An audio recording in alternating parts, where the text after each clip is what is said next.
Only 6% of people affected with COVID need hospitalization.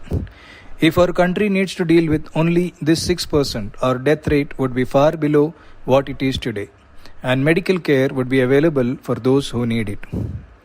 Let's look at the 94% who are affected with COVID and what is their best option.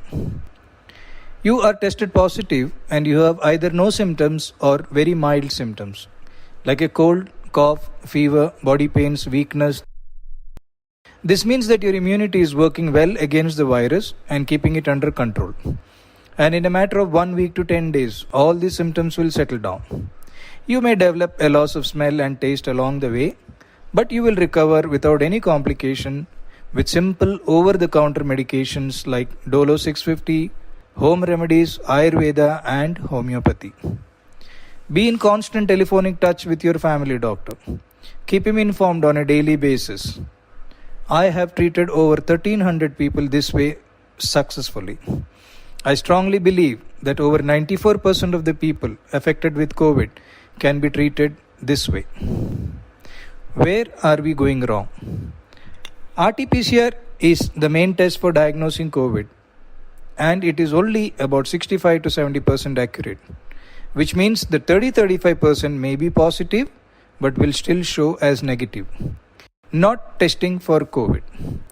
Let us assume that every cold, cough, fever that happens to us now is COVID.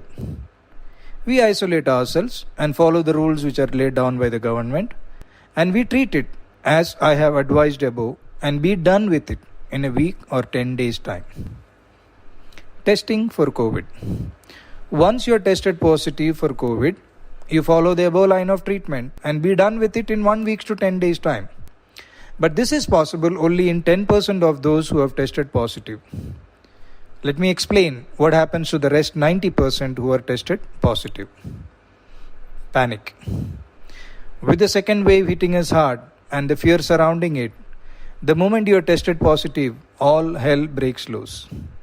You are flooded with advice from relatives, friends, colleagues, each one telling you their experiences and all the gory details from the news and the social media, and you get scared.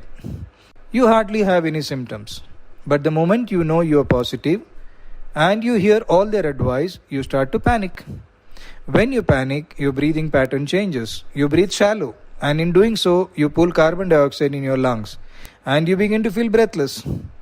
You are told that the lungs are getting affected, but the fact is that your anxiety is what is causing your breathlessness. Now you are asked to do the following investigations: a D-dimer, a C-reactive protein, and a CT scan of the chest. A D-dimer. Elevated levels of D-dimer are associated with any inflammation and any disease activity. It is only when the levels are extremely high it indicates a clotting problem. C-reactive protein. A high level of C-reactive protein in the blood is a marker of any inflammation. It can be caused by a wide variety of conditions. Both the above tests are not specific for COVID. They are just supportive evidence of inflammation and infection. CT scan of the chest. More than 80% of the COVID patients show ground glass appearance in their CT scan. The moment you see the report, everyone says that your lungs are involved and you are in trouble. But that's not true. The COVID virus has a tendency to affect the lungs and to produce inflammatory changes in the lungs. Ground glass opacity is not specific to COVID. It is seen in many inflammations and infections. These, in most cases, resolve on their own. Now your doctor starts you on an antiviral, remdesivir, which the WHO says is not effective against COVID, then an antibiotic, and then a steroid is added to the prescription to be on the safe side.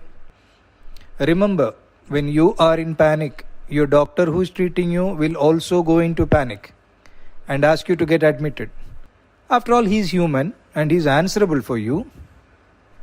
What you need to understand is that your immunity is doing a great job in containing the COVID virus. That is why you hardly have any symptoms.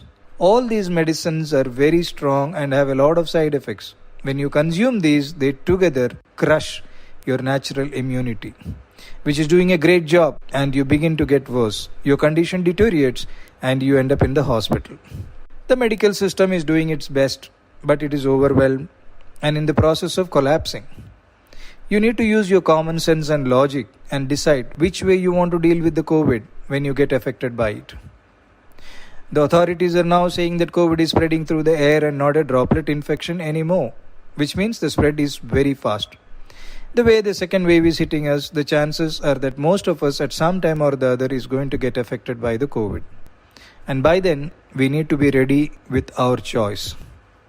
By choosing option 1, there is a high chance that you will be done with the COVID without even realizing that you had COVID. You will not invite panic and unnecessarily stress and hospitalization.